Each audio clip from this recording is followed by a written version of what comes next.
So I recently got a chance to test out the Wyve i440 dash camera. So this is basically a 4K Starvis 2 dual channel setup which comes close to 10,000 price bracket or even less than that. And practically this comes in three different variants. The front only 4K variant comes at a price of about 5,000 to 6,000 rupees. The dual channel 4K front and full HD rear comes at a price of close to 8,000 rupees. And the third variant, which also gets a 4K front but with the backing of the Starvis 2 IMX675, comes at a price of about 10,000 to 10,500 rupees. So in this video, you're going to take a detailed look at the unboxing, all the on-screen settings and the video quality of the Wyve i440. But before we actually proceed with the video, here's something which you need to note. Wyve is going to launch a new dashcam called as the S780, which gets the power of a 4G connection along with a 4K resolution built into the camera. Also do note that the S780 will enable you to monitor your car remotely while sitting at your home, giving you live GPS coordinates, live video feed and even two-way talk feature. So this camera will be launching soon, and of course you will be getting to see all the details of this camera right here on Gizmobeep. So make sure you do not miss that. Let's proceed with the video. So here's the Wyve i440 4K dual channel dashcam. Straight up you get a picture of the camera, indicates that this shoots a 4K resolution, gets a built-in Wi-Fi, parking monitoring and supports memory cards up to 256 GB. They have also highlighted some features on the other side of the box, including this gets a 2-inch IPS display, gets super night vision, gets a built-in super capacitor, supports loop recording, gets audio recording via built-in mic, has emergency recording support, gets wide temperature resistance and G sensor enabled. So some technical specifications have also been highlighted at the back of the box. So this gets a Novatek chipset inside, gets a 2-inch IPS display, gets a 4K 3840 x 2160p at 30 fps for the front camera, and the rear camera shoots at 1080p at 25 fps. Gets both 2.4 GHz and a 5 GHz Wi-Fi network. GPS is optional, so you can have a memory card support up to 256 GB. Supports loop recording, supports G sensor, has time-lapse recording in terms of parking monitoring, for which you'll need a separate hardware kit. Gets a super capacitor inside, video format, photo format and rest of the stuff.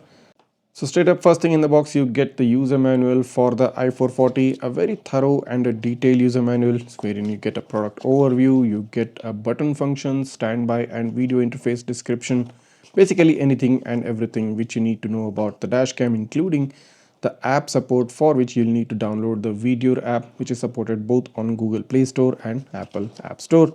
You also get a warranty card along with the email ID for the service support.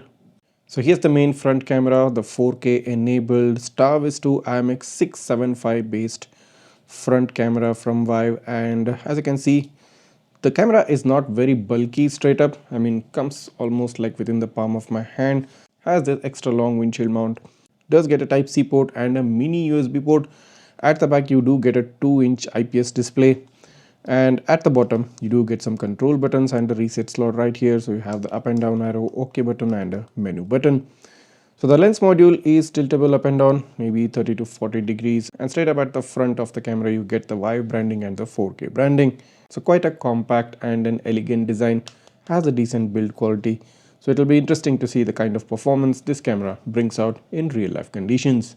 So for power, you get this pre-attached 12-volt car charger, which luckily gets a single USB port. Now most other brands also come with this type of a charger, but they don't have a USB port built in inside. So Wyve providing an accessory port built into this is a thoughtful feature. So you have this mini USB port at the other end for power, and they have also provided an attachment to connect the external GPS logger. So this camera gets an external logger, doesn't get it built inside. And here is the external GPS logger with a sticker at the back, so you'll need to stick it right on top of your windshield. And here is the connector which plugs into the main power cable's female port, which is basically dedicated for this GPS module. So here's the Wyve branded rear camera, shoots a full HD resolution at 25 fps, supports 360-degree rotation, so you can essentially turn this towards the cabin and record inside the cabin. You also get this windshield mount right here. At the other end you get a L-shaped Type-C connector, and you also get the characteristic Type A and Type B connector for the rear cam. You also get additional stickers for the front camera and the rear camera. You also get 5 wiring clips with stickers at the back, 2 electrostatic stickers, and lastly a soft cotton cloth for cleaning the lens modules. So the Wyve i440 dual channel dash cam makes for a compelling buy under the 10,000 segment, primarily because this gives you an upscale 4K resolution backed with a Starvis 2 IMX 675 sensor. So now let's proceed and take a look at all the on-screen settings for this camera and even show you the video quality and the number plate readability which you can expect from the i440. Let's take a look. So here's the Wyve i440 4K dash camera currently mounted on my windshield, and straight up you can see that you have the front camera streaming and the rear camera being streamed in a picture-in-picture mode. So at the bottom you have the indications for the corresponding hardware buttons which are given at the base. So you get the recording button, the parking mode button, the album section, and a single button to access the Wi-Fi and the settings. You also get an indication of the current resolution being shot, that is 4K for the front and 1080p for the rear, along with the SSID and the password to connect to the app, specifically the video app. So let's just head into the settings of the camera. So you get basically two different settings, that's record settings and system settings. So first, if we head into the recording settings, the first option which you get is the resolution option, within which you have the option of shooting only front 4K or 4K for the front and full HD for the rear, or 3K for the front and full HD for the rear. So let's just now select the 4K plus 1080p. Then you have the loop recording option from a minimum of 1 minute up to 3 and maximum of 5 minutes. Then you have the cam display option, basically which camera you want to be streaming on the screen. So currently selected as front and rear. Then you have the record audio, basically the mic option. Then you have the date stamp if you want the date to be shown up on the recorded video. Then you have the G sensor sensitivity, you can set it to low, medium or high, or you can completely turn it off. Then you have the parking monitoring, you can set it to low, medium or high for the G sensor, or you can turn it off. Then you have the time lapse recording, you can set it off completely or set it to 12 hours, 24 or 48 hours. Then you head back to the resolution option. So these were the recording settings. If we do head into the system settings, first up you get the screensaver. You can select it to be enabled after 1 minute, 3 minutes or even 30 seconds, and of course you can completely turn it off. Then you have the time display, you can set it to on or off. Then you have the date and time, you can individually set the date and time of the device. Then you have the time system, either 12 hours or 24 hours format. Then you have the beep sound, basically the sound which comes up every time you press the button. You can set it to off or on. Then you have the language selection. Then you have the frequency, either 50 or 60 hertz. Then you have the auto power off. You can set it to 1 minute, 2 minutes or 3 minutes, or even 5 and 10 minutes option as well. And of course you can completely turn off this option as well. Heading back, you have the fatigue driving reminder, within which you have a preset time of either 1, 2 or 4 hours, after which the dashcam is going to remind you to take a break. Then you have the time zone, you can set it according to your geographical location. Then you have the GPS information, it's going to show you the signal strength of the GPS satellites. Then you have the speed units, either kilometers per hour or miles per hour. Then you have the format memory card option, default factory settings option, the version info, and the app QR code to download the video app on your smartphone.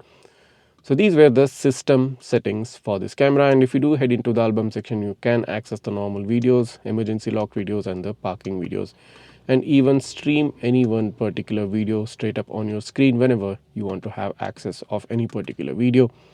Then you have the parking monitoring sensitivity, you can set it directly from the screen, low, medium or high, or you can turn it off. And of course you can even turn off the recording from the dash camera straight up using the button right here. So these are the on-screen settings for the Wyve i440 4K dual dash cam. Taking a look at the number plate read from the front camera during daytime, at a distance of 15 to 20 feet you will get a decent number plate read. Mild blurriness, but that's because of the upscaling, but nevertheless each letter and number is pretty much clearly visible. Taking a look at the rear camera, so this is a 1080p camera, so you can expect number plate read to be good at a distance of 5 to 10 feet, and pretty much just like the previous image, each letter and number is clearly visible. You can easily distinctively read out the entire number plate. Taking a look at the overall video quality, the front camera shoots an upscaled 4K 2160p resolution at 30 fps, has a bitrate of about 21,000 kbps and a file size of about 154 MB per minute. And straight up at first look you can notice that the colors are quite punchy, the saturation is bumped up, contrast is looking nice, exposure levels tad bit higher, but that's still understandable. The overall video quality is still looking quite good. The field of view again covering a large area in front of the car, covering all the 4 lanes, so enough to gather any level of evidence and record all the activities in front of the car. You can even notice that the number plate read is still good at a distance of 15 to 20 feet. Taking a look at the nighttime quality, you can straight away notice the high contrast level within this video. The brights are looking much more brighter, and since this was a well illuminated area, you are getting a good feedback from the sensor, you are getting a good level of information, and all the recordings are happening pretty much as expected, and the colors and the saturation are also still looking quite punchy even though it is a night footage. It does tend to catch some level of glare from the oncoming headlights. So the overall night footage from this camera is quite satisfactory and decent. Moving on to the rear camera's quality during daytime, so this shoots a full HD 1080p resolution at 25 fps, has a bitrate of about 7000 kbps with a file size of close to 55 MB per minute. Now this more or less looks like a monotone footage. The saturation is toned down completely, exposure levels are tad bit higher, the contrast is lesser, but overall just enough to give you a coverage at the back of the car, just enough to record any level of activity, any level of vehicular movement behind the car. And as you can notice, the Tata Harrier coming right behind me at a distance of maybe very lesser 5 to 10 feet, you will be able to capture number plates as well. So the overall rear camera quality does need some level of work, but just in requirement to capture some evidence, just in requirement to capture the activity behind the car, this rear camera quality is more than enough. The same rear camera during nighttime also gives out a very similar video quality, looks like a monotone footage. The saturation is totally toned down, the exposure is slightly higher, and contrast of course needs some level of work. So in terms of capturing glare from the headlights, it's quite moderate actually. It's not as bad as many other rear cameras out there, and it's just quite enough to capture the vehicular movements behind the car to give you a peace of mind. So the Wyve i440 makes for a compelling purchase around the price bracket of 10,000 rupees. To someone who is preferring to have a native 4K resolution, you have the dual channel setup at 8,000. And for someone who prefers a Starvis 2 sensor with an upscaled 4K, you have the option of getting this at a price of about 10,000 to 10,500 rupees. So no matter which of these two variants you are interested to buy, the purchase links are given right down below in the description. Go ahead and grab them before somebody else does. If you do have any doubts or queries regarding any of these cameras, just write that down in the comments. I'll try to get back to you as soon as possible. And if this video has helped you out in one or the other way, make sure to go ahead and hit that subscribe button, smash that like button, and share this video with all your friends who are looking to buy a 4K dual channel dash cam around the price bracket of 10,000 rupees. See you in the next one.